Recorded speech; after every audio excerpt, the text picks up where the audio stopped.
hoje nós estamos recebendo ao vivo duas mulheres de peso. Quero agradecer a Juliana, que está aqui, a doutora Renata. Obrigada, tá? É um prazer recebê-las. Juliana, pode sentar. Renata, pode sentar.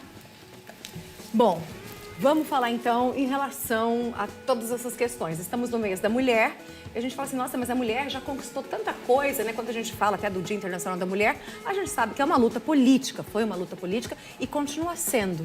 Porque ainda tem muita coisa que a gente precisa conquistar, gente. Podemos dizer assim? Muita coisa, Sara. O que, por exemplo? Precisa alcançar. Bom, Sara, a gente percebe inúmeras desigualdades, não só culturais, né? Tá. Mas falando da questão jurídica inicialmente, acho que já que o tema é a questão jurídica, nós vemos, principalmente na questão da violência doméstica. As mulheres ainda sofrem muito na questão da violência doméstica. Nós temos, assim, números alarmantes na questão da violência. As mulheres ainda têm muito receio. Nós, mulheres, eu acho que, no geral, nós temos um receio, assim... Esses dias eu até comentei, assim, a mulher tem um medo de pegar um transporte público de saia, tem um medo de sair com uma roupa mais curta à noite. Por quê? Nós ainda estamos expostas a essa violência desmedida. E temos ainda inúmeras formas de violência, né? A violência patrimonial, às vezes até mesmo dentro de um divórcio, a violência psicológica, aquele homem que dentro de uma situação, dentro de uma separação, de um divórcio, ele humilha a mulher, você não serve para nada, você... A questão do trabalho dentro do lar, que nós ainda temos, infelizmente, esse desmerecimento em relação a esse trabalho que é tão importante, e que nós sabemos o quanto esse trabalho é importante, mas ainda é muito desvalorizado. Então, eu entendo que a gente ainda tem um percurso aí enorme a ser alcançado, muitas coisas ainda a se trabalhar, é uma luta que ainda tem muitos anos aí pela frente. Quando a gente fala da violência doméstica, que ela não é apenas a violência física, né? Envolve outras violências também, como você mesmo disse, a violência psicológica, patrimonial e outras. A gente tem uma lei que ampara, que é a Lei Maria da Penha. Exato, exato. E ela funciona de fato? Sara, olha, é importante ressaltar que essa lei ela tem um respaldo grande e está funcionando sim. Ótimo.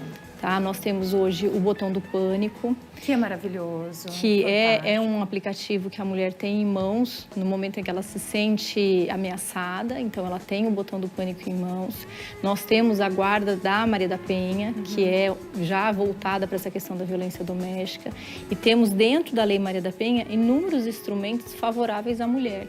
Não é só porque às vezes a mulher fala, é a medida protetiva. Não é só a medida protetiva. Nós temos a questão do pedido de alimentos, bloqueio patrimonial, tudo isso vem dentro da Lei Maria da Penha. Nós temos todos esses instrumentos de proteção à mulher, que a mulher pode se valer disso sim.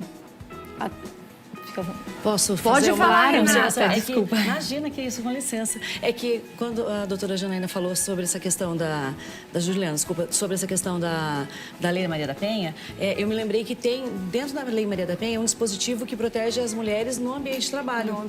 Porque se elas forem tiradas, né, elas tiverem que se afastar da casa ou se refugiar em algum lugar por conta da violência, para fugir dessa violência, o direito ao trabalho, ele permanece garantido. Então, ela fica com o contrato de trabalho dela garantido. De voltar depois que ela puder retornar ao lugar dela. Existe esse amparo também. Existe. E sem contar que quando a gente está falando de uma pessoa que está passando por uma série de abusos, né, de violências domésticas, fica abalado até essa questão do trabalho, né? Porque você, como que você vai trabalhar? Que cabeça que você tem? O medo, você não tem cabeça né? para nada, Exatamente. o medo. Com certeza. Quando a gente fala também da mulher que ainda está conquistando, quando a gente vê o mercado de trabalho hoje em dia, ainda existe alguma discrepância em relação ao trabalho nos dias de hoje, doutora Renata? Existe? Existe, infelizmente existe. As pessoas custam acreditar que isso ainda é possível nos dias de hoje. Porque a mulher conquistou tantos lugares, né, tanto espaço no ambiente de trabalho, mas ainda existe desigualdade salarial. Então existe uma estimativa, uma estatística que fala que nós vamos levar 300 anos para que a mulher se iguale, que o salário da mulher se iguale ao salário do homem. Ah, não. Dá pra encurtar pra 3? Poderia, né? Na verdade... Não nem devia ter nada, tinha que ser agora. Pronto, exatamente. vamos igualar. Existem outras situações que mostram que, assim, até durante a pandemia, o número de pesquisas das mulheres pesquisadoras, né, as mulheres que fazem pesquisas acadêmicas, que trabalham em faculdades e em universidades, a pesquisa diminuiu drasticamente, porque elas tiveram que acumular funções. Então, mesmo no ambiente de casa, durante a pandemia, quem continuou fazendo o serviço doméstico foram as mulheres. Então, a violência doméstica aumentou significativamente, mas o trabalho no lar também. Então, as mulheres continuaram responsáveis pelo trabalho dentro de casa e fora, além dos cuidados com as crianças. Então, tinha que cuidar da aula, né, do trabalho, da escola, né, da criança que estava em ambiente escolar em casa, tinha que cuidar do próprio trabalho e tinha que também cuidar dos afazeres de casa. E parece que houve também um crescimento muito significativo dos divórcios. É verdade, doutora Juliana? Muito. Durante a pandemia, acredito eu, Sara, que esse aumento também se deu em relação à questão do aumento da convivência, né, entre os casais, mas também em relação ao aumento dessas situações de violência. Porque quando nós falamos em violência, nós não estamos falando só de uma violência física. Há, sim, uma violência que às vezes é até pior que a violência física. A violência psicológica, aquela violência que a mulher sofre no dia a dia. Isso é uma violência que eu tenho inúmeros casos no escritório que este tipo de violência enseja, sim, a medida protetiva. Essa violência psicológica. Então, aumentou sim. Hoje, o judiciário, a gente tem... hoje nós temos o protocolo de gênero. O que é o protocolo de gênero? O protocolo de gênero é como se fosse uma instrução para o judiciário para lidar com essa questão de desigualdade que existe na sociedade, com essa questão cultural que nós temos. Então, esse protocolo de gênero está sendo seguido pelo judiciário. Sim. Nas demandas do direito de família também, nós temos o protocolo de gênero instaurado justamente nesses casos, onde a mulher ela entra na questão da parte mais frágil. Muitas vezes a mulher ela sai de um casamento, ainda inúmeros casos, onde ela sai sem nada, onde todo o patrimônio fica com o homem, onde ela precisa, sim, de um valor de uma pensão para se manter, onde ela sai desassistida. Muitas vezes nós temos casos onde o homem ele fica com todo o patrimônio, com toda a renda da família na posse dele. Então, por isso que nós temos o que a gente chama de alimentos compensatórios, justamente devido a essa desigualdade. Então, hoje a gente tenta chamar o olhar do judiciário para essas questões da mulher num nível de fragilidade. Muitas vezes eu tenho mulheres que me procuram que elas não sabem sequer a renda do marido. Elas não têm ideia do patrimônio que tem. Eu pergunto, elas falam, não, doutora, eu nunca soube disso. Isso nunca me foi levado. Lá em casa, quem cuidava das finanças era ele e eu não sei nem quanto nós gastávamos por mês. E isso não tem nada a ver com classe social, né? Não, de forma nenhuma. Não quer dizer, só as classes mais baixas não quer dizer nada. Não. Que coisa, né? Não. E ainda entrando nessa questão do trabalho, a gente falou da questão do abuso, mas existe também a questão do assédio sexual dentro do trabalho. Sim. E isso acontece comumente? Isso é divulgado? Isso é denunciado? Então, muitas vezes não. Muitas vezes as mulheres têm medo, né, do que pode acontecer, de serem desacreditadas. Né? Então, existe hoje um movimento muito grande, até por conta das regras de compliance que as empresas têm que seguir. Então, hoje existe uma mudança na mentalidade, as empresas estão implantando esses sistemas de compliance e um dos aspectos que tem que ter é esse canal de denúncia. Então, para que a empresa esteja, porque o que é o compliance?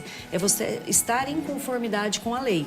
Então, para que a empresa esteja em conformidade com a lei, não só nas questões ambientais, nas questões tributárias, mas também nas questões trabalhistas, existe esse canal a empresa tem que criar esse canal de denúncias sobre assédio. Então, é um canal que vai receber uma denúncia anônima e aí isso vai ser investigado por uma comissão que como vou dizer, uma comissão isenta, uma comissão paralela que vai analisar essa situação. Mas isso já existe? Já existe. Nem todas as empresas adotam, né? Porque depende também da política de cada empresa. Na verdade, do tamanho da empresa, né? Então, só tem empresas maiores que não tem, né, esse canal, não tem essa situação. Mas o assédio, infelizmente, existe também. Não só o assédio sexual, que é o que as pessoas muitas vezes pensam, né? Mas como a doutora Juliana falou, existe também o assédio psicológico. Assédio moral, né? Moral, exatamente, que vai acontecer de outras maneiras, né? Não só na questão sexual, não só querendo namorar a funcionária, mas às vezes fazendo uma pressão psicológica com relação a metas. Se você não atingir tanta, se você não vender tanto, você vai ser demitida. Ou então, assim, olha, Isso é assédio. Isso é assédio. Porque assim, a empresa pode cobrar metas. Né? Isso é importante que as pessoas saibam. A empresa tem o direito de estabelecer metas, mas tem que ser metas reais, possíveis de se atingir. E a forma de estimular o empregado ou a empregada a atingir essas metas é que tem que ser adequado, não pode ser persuasivo demais. Doutora Juliana, quem passa por uma violência doméstica, seja ela uma violência física mesmo ou psicológica, como denunciar, a quem recorrer, qual que é o primeiro passo, o que a gente deve fazer? Sara, o que a gente instrui normalmente é procurar a delegacia da mulher, fazer um boletim de ocorrência e, eventualmente, já tentar conseguir uma medida protetiva. Nós temos o Ministério Público também que atende as vítimas de violência doméstica, mas não se calar. Não se calar até mesmo para possibilitar que não existam outras vítimas. É muito importante isso. Eu acho que esse movimento é importante não só pensando na questão da vítima sozinha, mas em todas as outras mulheres. Eu tenho filhas mulheres e eu penso muito nisso, nessa luta que a gente não pode se calar. Eu acho que isso é extremamente importante. Às vezes as pessoas me falam com um ar de crítica. Nossa, mas você é feminista. Eu sou feminista e eu acho que todos devem ser feministas. Pela igualdade. Não por um patriarcado ou matriarcado, mas pela igualdade. Pela igualdade. Até porque, se a gente for pensar, as mulheres elas já saíram nessa corrida, seja matrimonial, seja no âmbito trabalhista, elas já saíram em uma condição de desigualdade. Né? Então, para que existem essas leis? Para que os dois, homens e mulheres, partam do mesmo ponto, para que haja igualdade de condições, porque a mulher naturalmente ela vai ter alguns obstáculos, né? A própria maternidade é considerada em algumas situações um obstáculo ao mercado de trabalho.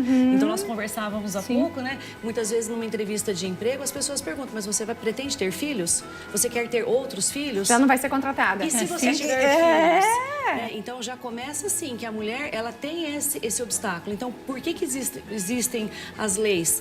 Para trazer igualdade, porque não há igualdade natural entre homens e mulheres. Você sabe o que eu já ouvi? Não vai me engravidar, hein? Ambiente de trabalho. Olha isso! Ambiente acadêmico também. É, né? Doutora Renata, obrigada. Juliana, doutora, agradeço. obrigada. Foi um prazer recebê-las, tá? Gina, Estão convidados para voltar mais vezes. Obrigada. Por favor, queremos vocês aqui, tá bom?